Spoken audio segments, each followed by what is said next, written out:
పోలవరం ప్రాజెక్టును 2018 నాటికల్లా ఎట్టి పరిస్థితుల్లోనూ పూర్తి చేయాలని అధికారుల్ని కాంట్రాక్టర్లను ఆదేశించారు ఏపీ సీఎం చంద్రబాబు. పోలవరం ప్రాజెక్టును ఫాస్ట్ ట్రాక్ లో పెట్టి నిర్మిస్తామంటున్నారు ఆయన. పోలవరం పనులను ఏరియల్ సర్వే చేసిన అనంతరం చంద్రబాబు ప్రాజెక్టుపై సమీక్షించారు. పోలవరం పనులను వేగంగా పూర్తి చేస్తామంటున్నారు ఆయన. పోలవరం ప్రాజెక్టు పనులను ఏపీ సీఎం చంద్రబాబు పరిశీలించారు. హెలికాప్టర్లో పోలవరం చేరుకున్న ఆయన ప్రాజెక్టు పనులను పరిశీలించారు.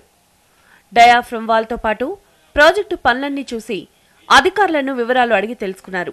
ప్రాజెక్టు పనులు పరిశీలించిన తర్వాత అధికారులతో సమీక్ష నిర్వహించారు. ప్రాజెక్టును 2018 నాటికి ఎట్టి పరిస్థితుల్లోనూ పూర్తి చేయాలని అధికారులను కాంట్రాక్టర్లను ఆదేశించారు చంద్రబాబు. ఒక్కరోజు ఆలస్యమైనా ఖర్చు 21 కోట్లు పెరుగుతుంది అన్నారు.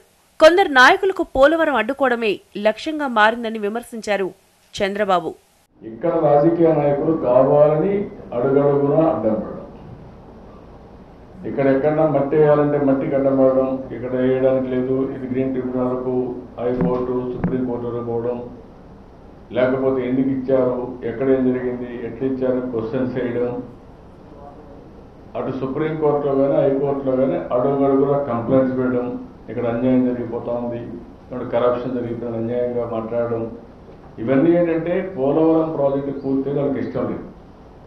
ఎన్ని విధాల అడ్డంకులు పెట్టామో అన్ని విధాల అడ్డంకులు పెట్టడానికి ప్రయత్నం చేస్తున్నారు.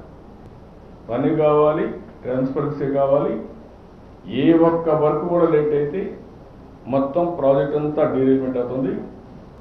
ఒక రోజు లేట్ అయితే కాస్ట్ పెరిగేది 20 కోట్ల రూపాయలు పెరుగుతుంది.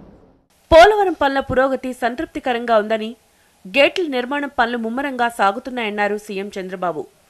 ప్రాజెక్టు పనులకు నిధుల కొరత ఉందన్నారు ఆయన.